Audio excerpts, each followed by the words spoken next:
பாகிஸ்தானில் இருக்கும் இந்திய எதிர்ப்பாளர்களை விட தமிழகத்தில் இந்தியாவின் எதிர்ப்பாளர்கள் அதிகமாக இருக்கிறாங்க.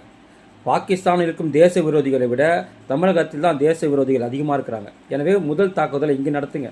எனக்கு என்னமோ இந்த தாக்குதலுக்கெல்லாம் மூளையாக செயல்பட்ட இடம் தமிழகமாக இருக்குமோ என்ற ஒரு ஐயப்பாடு எனக்கு மட்டுமல்ல, தமிழகத்தில் இருக்கக்கூடிய தேசப்பற்று மிக்க அனைவருக்குமே இந்த சந்தேகம் வருது.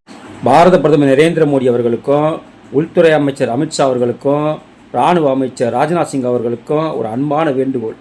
என்ன அந்த வேண்டுகோள்னா, தயவு செய்து நீங்கள் பாகிஸ்தான் மேலே தாக்குதல் நடத்துவதை விட, பாகிஸ்தான் மீது போர் தொடுப்பதை விட முதலில் நீங்கள் எங்கே போர் தொடுக்கணும்னா தமிழ்நாட்டு மேலே தான் போர் தொடுக்கணும். தமிழ்நாட்டு மேலே தான் தாக்குதல் நடத்தணும். ஏன்னா பாகிஸ்தானில் இருக்கும் இந்திய எதிர்ப்பாளர்களை விட தமிழகத்தில் இந்தியாவின் எதிர்ப்பாளர்கள் அதிகமாக இருக்கிறாங்க.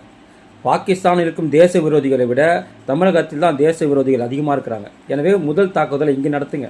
எனக்கு என்னமோ இந்த தாக்குதலுக்கெல்லாம் மூளையாக செயல்பட்ட இடம் தமிழகமாக இருக்குமோ என்ற ஒரு ஐயப்பாடு எனக்கு மட்டுமல்ல, தமிழகத்தில் இருக்கக்கூடிய தேசப்பற்று மிக்க அனைவருக்குமே இந்த சந்தேகம் வருது. ஏன்னா இவங்க சோசியல் மீடியாவில் போடுற கருத்துக்களெல்லாம் பார்த்தீங்கன்னாக்கா, அது திமுகவாக இருக்கட்டும், விடுதலை சிறுத்தைகளாக இருக்கட்டும், சீமானாக இருக்கட்டும், காங்கிரஸாக இருக்கட்டும், இவங்க எல்லாருமே சோசியல் மீடியாவில் போடுற கருத்துக்கள் எல்லாமே எப்படி போடுறாங்கன்னா, இந்திய இறையாண்மைக்கு எதிராகவும், இந்திய ஒருமைப்பாட்டுக்கு எதிராகவும், இந்திய இராணுவத்திற்கு எதிராகவும், இந்தியாவுடைய தேசப்பற்றுக்கு எதிராக தான் இவங்களோட கருத்துக்கள் இருக்குது. சோசியல் மீடியாவில் இன்றைக்கி உள்ளே போனீங்கன்னாக்கா இவங்களுடைய கருத்துக்கள் பாகிஸ்தானுக்கு ஆதரவான கருத்துக்களாக தான் இருக்குது. இந்த தீவிரவாத செயலுக்கு ஆதரவான கருத்துக்களாக தான் இருக்குது.